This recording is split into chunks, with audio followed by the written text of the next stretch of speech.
ginataang tilapia, ating ulam ngayon. Ayan, ilalagay na natin ang ating gulay. Pechay ang ating gulay ngayon.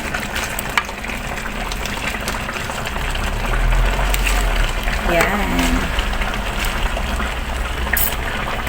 Guys. Niluto ko muna yan ang ating tilapia sa suka. Pinaksiw mo muna siya sa suka na may bawang, mga pangsahog, paminta. Yan. So, pagkatapos niyan, tatakpan natin. Hintayin natin siyang maluto ang ating gulay. And then, pagluto ng ating gulay ay okay na yan. Yan. Hintayin lang natin guys na maluto ang ating gulay. And then, okay na yan. Tatakpan na natin. Papalutuin natin ang gulay.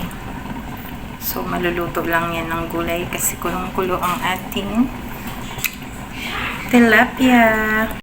Kain tayo guys. Kalamis kung sudan. Ginataang tilapia.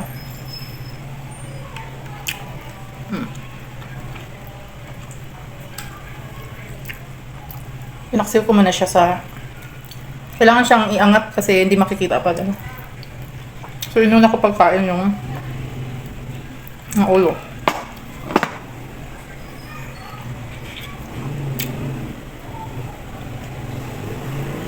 Wala pa yung ako palang kumain. Ayan, gulay. Ito yung favorite ko sa ginataan guys, yung gulay.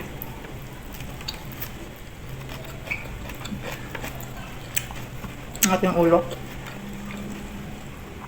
Pinabiya ko siya para totally linis.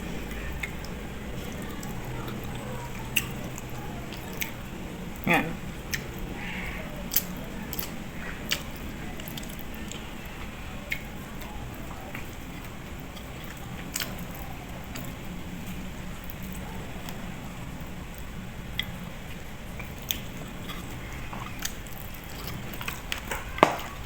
Hop.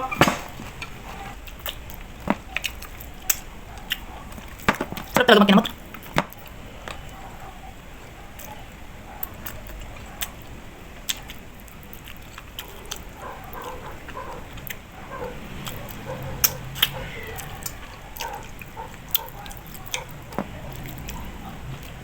Tara, kain tayo guys. Ang ulam nyo. Kain na rin kayo guys. Sabayan nyo akong kumain.